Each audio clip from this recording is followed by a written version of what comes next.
तो क्या कम है? जब ट्रम्प कर सकता है तो आपको भी करना पड़ेगा। वेनेजुएला में ट्रम्प ने अपनी फौज को भिजाकर वहां के एक जमहूरी तौर पर मुंतखब शुदा सदर को एक मुल्क से, उसी के मुल्क से उठाकर अमेरिका लेकर चले गए। नरेंद्र मोदी जी, अमित शाह, देवेंद्र फडणवीस, जब ट्रम्प अपनी फौज को भिजाकर वेनेजुएला से कदमी को उठा सकता है, आप पाकिस्तान में भिजाकर जो मुंबई की सड़कों पर साजिश करने वाले 9/11 के जालिम लोग हैं, चाहे वो मसूद अजहर हो या फिर लश्कर तैयबा का वो जालिम शैतान हो, मोदी जी 56 इंच का सीना है तो भिजाकर उठाकर लाओ। यहां पर बीजेपी के लोग, क्योंकि महाराष्ट्र के इलेक्शन है, महाराष्ट्र की और मुंबई की जनता को बोल रहे देखो हमने एक बांग्लादेशी को भिजा दिया। अरे एक और को भिजाओ ना जो मोदी की बहन बनकर दिल्ली में बैठी हुई है। क्या आप चाहते हो मोहतरमा बांग्लादेश जाए? आप चाहते हो बांग्लादेश को दे दिया जाए? तो लगाओ नारा, नारे तकबीर। मोदी जी सुनो, ये आवाज आ रही है, लेके जाओ, उसको निकालो, उसको पहुंचाओ बांग्लादेश। और दूसरी बात अभी खत्म नहीं हुआ मोदी के ऊपर। आज हमने देखा कि वेनेजुएला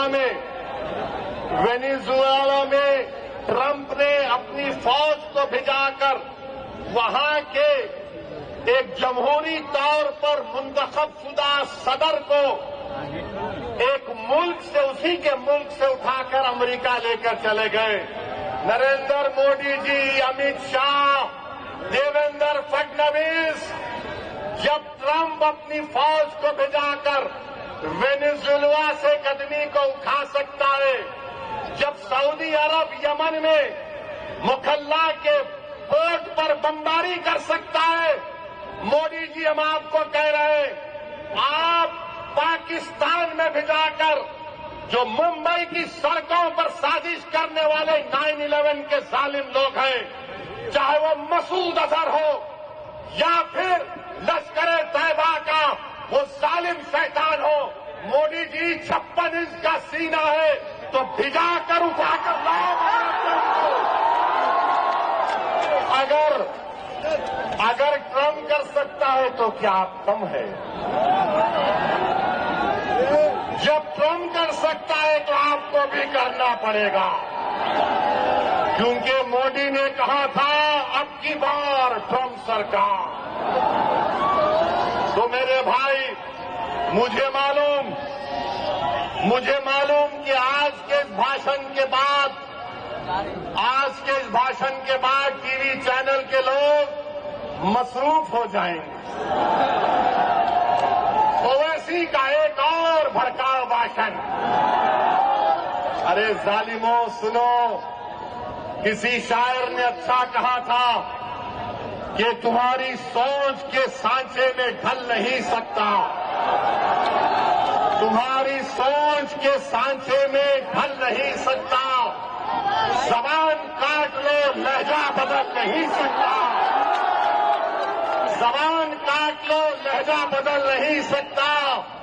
और सुनो नरेंद्र मोदी, देवेंद्र फडणवीस और अखिलेश यादव, मुझे भी मोम का समझ रहे हो क्या? तुम क्या अबू आसिम साहब की तरह मुझे भी मोम का समझ रहे हो क्या? तुम्हारी नौ से ये लोहा पिघल नहीं सकता।